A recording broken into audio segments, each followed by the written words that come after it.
मैं हूं ओम एस रावल। मैं आप लोगों से विनती करता हूं कि इस वीडियो को आप लोग अंत तक जरूर देखना, क्योंकि इस वीडियो में मैं आप लोगों के समक्ष ऐसा टॉपिक प्रस्तुत करने जा रहा हूं कि आप लोगों के जीवन में वो आता रहता है, आपको मालूम भी है, लेकिन आप लोगों ने कभी उस पर ध्यान नहीं दिया। क्यों ध्यान नहीं दिया, उसी को जानने के लिए इस वीडियो को जरूर अंत तक देखना। तो ठीक है, टॉपिक पर आते हैं, understanding the real problems of life. Problems तभी रियल मानी जाती है जब वो 3 क्राइटेरिया के अंदर आती हो। पहला criteria, it is common to all, वो सब में कॉमन हो। दूसरा criteria, that no one wants it, वो किसी को नहीं चाहिए। तीसरा criteria, no one can avoid it, कोई उसको अवॉइड नहीं कर सकता। वो कौन से प्रॉब्लम है हमारे लाइफ के महत्वपूर्ण? जन्म, मृत्यु, जरा, व्याधि, birth, death, old age and disease. दुनिया में लोग विलाप में पड़े रहते हैं कि मेरे घर में पानी का प्रॉब्लम है, मेरे अपार्टमेंट में पानी नहीं आता, मेरे पास अच्छी कार नहीं है, मेरे पास हाई पेइंग जॉब नहीं है, मेरे पास लग्जरियस बंगलो नहीं है। लेकिन वो लोग इसकी वजह से डे टू डे लाइफ की जो अचानक प्रॉब्लम्स आती है, तो वो लोग हार्डली कंसंट्रेट कर पाते हैं रियल प्रॉब्लम्स में। और जब रियल प्रॉब्लम्स में कंसंट्रेट नहीं कर पाते, तब उसका सॉल्यूशन भी नहीं ढूंढ पाते। और जब वो उसका सॉल्यूशन नहीं ढूंढ पाते, तो ये जन्म मृत्यु चक्र में वो घूमते रहते हैं। तो हम पहले टॉपिक पे आते हैं, डेथ, मृत्यु। मृत्यु क्या है? गरुड़ पुराण में बताया गया है, हमारा एंशिएंट वैदिक स्क्रिप्चर है वो। उसमें मृत्यु के समय एक व्यक्ति को पीड़ा किस तरह से होती है, वैसी ही पीड़ा होती है जब कोई व्यक्ति को साइमल्टेनियसली 40,000 बिच्छू, 40,000 स्कॉर्पियंस साइमल्टेनियसली डंक मारे, काटे, उतनी पीड़ा होती है। हमारे महान ऋषि कपिल देव ने इन्फॉर्म किया है about the ghastly nature of the death.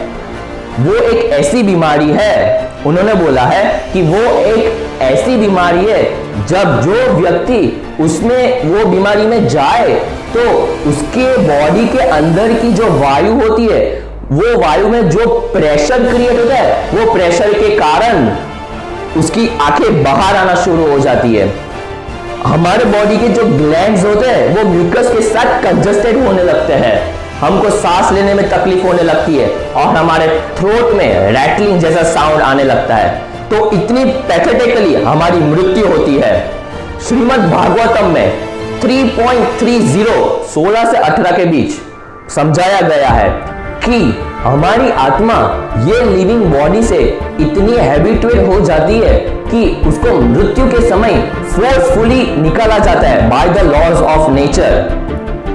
वैसे ही जैसे ही आपको आपके खुद के घर में से फोर्सफुली बाहर फेंका जाए, संघर्ष होता है ना आपको जब अपने खुद के घर में से बाहर जब निकाला जाता है, वैसा ही संघर्ष आत्मा का होता है। और जब आत्मा अपनी लिविंग एंटिटी से निकलती नहीं है, क्यों नहीं निकलती?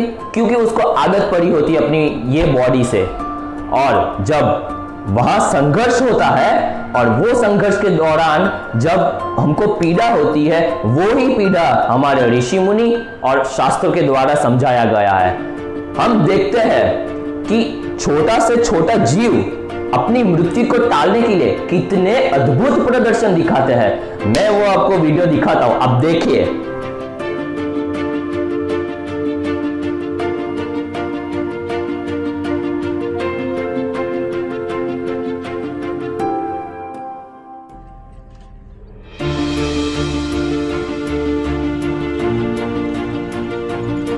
लेकिन डेथ को कोई रोक नहीं सकता।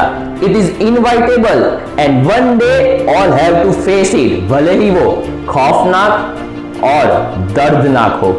हमारे जीवन की दूसरी प्रॉब्लम, वृद्ध अवस्था, ओल्ड एज, कोई उसको रोक नहीं सकता, किसी को वो चाहिए भी नहीं, और वो सब में कॉमन भी है।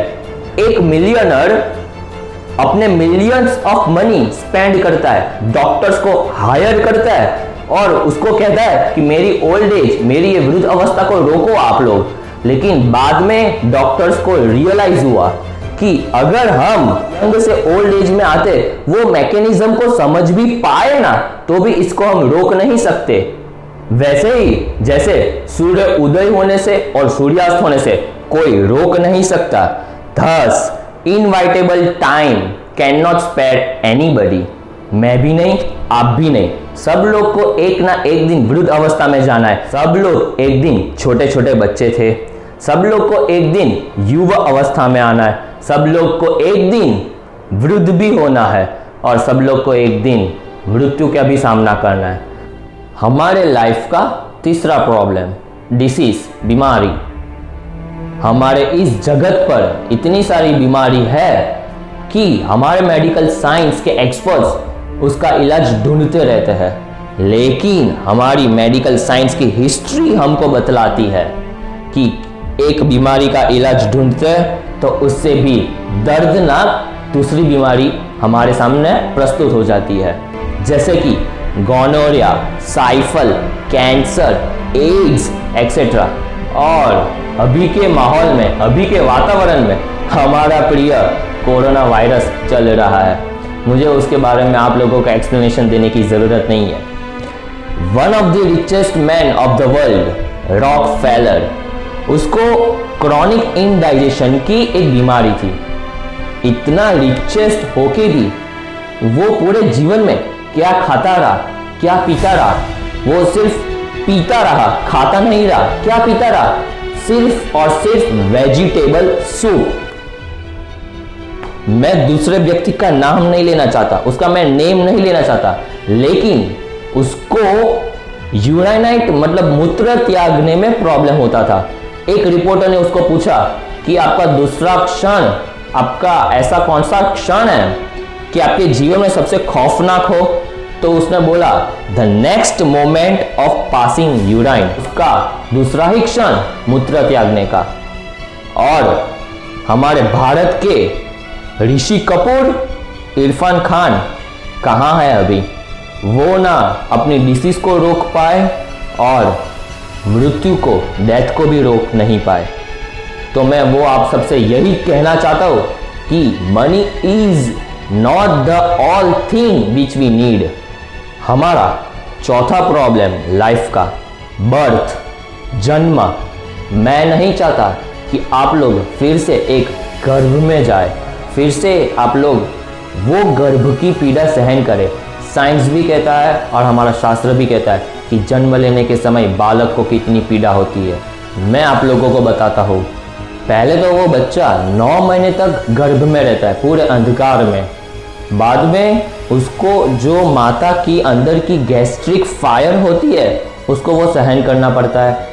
जो अचानक झटके आते हैं उसको वो भी सहन करना पड़ता है। वहाँ पे गर्भ के अंदर एक लेयर होता है और लेयर के अंदर वहाँ पे बच्चा प्रोटेक्ट रहता है। वो लेयर एक बलून के जैसा होता है। 9 महीने के भीतर भीतर बच्चा बड़ा तो होता है लेकिन वो लेयर को तोड़ नहीं पाता, और चूंकि वो तोड़ नहीं पाता वो एक धनुष के भांति, एक आर्क की तरह वो सिकुड़ने लगता है। और बॉडी के अंदर जो जीव जंतु रहते हैं वो जीव जंतु बच्चे को परेशान करते हैं। बच्चा मल मूत्र भी वहां पे ही त्यागता है। तो such is the miseries of birth. भगवान श्री कृष्ण भगवद गीता में कहते हैं कि हर एक लिविंग बीइंग का एक महत्वपूर्ण कर्तव्य है कि वो जन्म मृत्यु के चक्रव्यूह में से बाहर निकल जाए, उसका एक परमानेंट सॉल्यूशन ढूंढे। कोई व्यक्ति, कोई लोग ऐसे कहते हैं कि ये सारी problems once in a while आती है, कभी कभी आती है, लेकिन कोई भी व्यक्ति इस वर्ल्ड में 3 फोल्ड ऑफ मिजरीज से नहीं बच सकता, त्रिविक ताप से नहीं बच सकता। पहला, miseries caused by one one's body and mind, आध्यात्मिक क्लेश। हमारा खुद का मन और बॉडी हमको इतनी सारी पीड़ा देता है।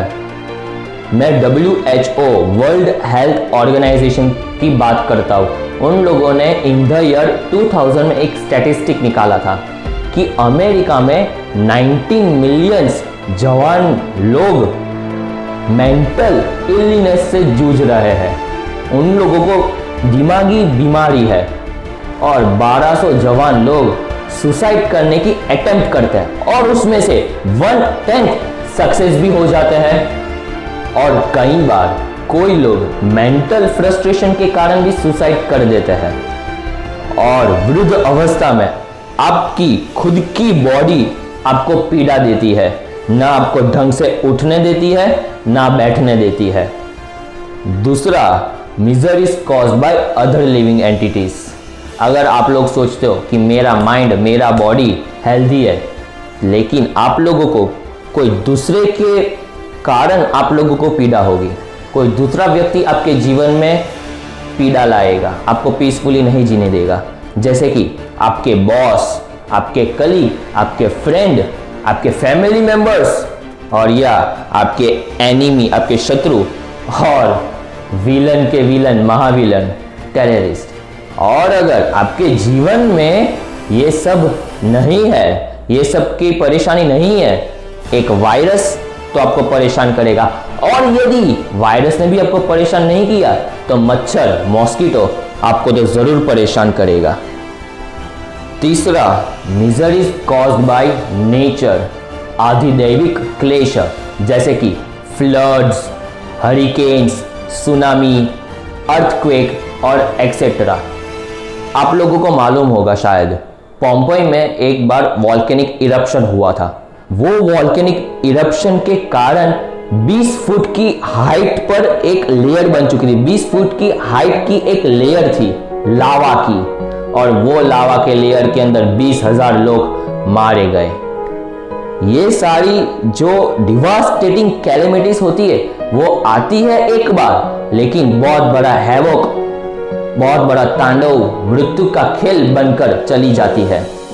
ये सारे कैलेमिटीज से अगर आप लोग बच जाते हो, या ये सारी प्रॉब्लम्स मेरे जीवन में नहीं आई है, लेकिन आप लोग जो अनटाइमली वेदर के चेंजेस, वातावरण का जो विपरीत रूप आता है, कई बार बहुत गर्मी हो जाती है, कई बार बहुत ठंडी हो जाती है, कई बार बहुत बारिश आने लगती है, उन सब से आपको जूझना तो पड़ेगा ही। ऐसा कहते हैं कि ग्रेट अलेक्जेंडर ने अपने आदमी से कहा था कि मैं मर जाऊं तो मेरे शरीर को दफनाना, लेकिन मेरे दोनों हाथ बाहर रखना, ताकि मैं दुनिया को बता सकूं कि मैं कुछ लेके नहीं गया। बुद्धिमान व्यक्ति जरूर सोचेगा कि मेरी लाइफ में इतनी एंजाइटी क्यों है, मैं कोई भी प्रॉब्लम्स को सॉल्व करता हो तो तुरंत दूसरी प्रॉब्लम आ जाती है। क्या मेरी जिंदगी इसी के लिए बनी है? Is my life meant for this only? या ऐसा सोचेगा कि ऐसा भी कोई जीवन है जहां ना जन्म हो, ना मृत्यु हो, ना कोई ओल्ड एज हो, और ना ही कोई डिसीज हो, ना कोई बीमारी हो, जहां सिर्फ ब्लिसफुलनेस हो, जहां सिर्फ इटर्नल हैप्पीनेस हो। अगर आप लोगों को लगता है कि मैंने सच बात बताई है तो इस वीडियो को शेयर जरूर करना, और बियॉन्ड इमेजिनेशन को लाइक और सब्सक्राइब भी करो, ताकि ऐसी वीडियो मैं आप तक जरूर पहुंचा सकूं और ऐसी बातें आप लोगों के समक्ष प्रस्तुत कर सकूं। इस वीडियो को अंत तक देखने के लिए आपका बहुत बहुत धन्यवाद। हरे कृष्णा।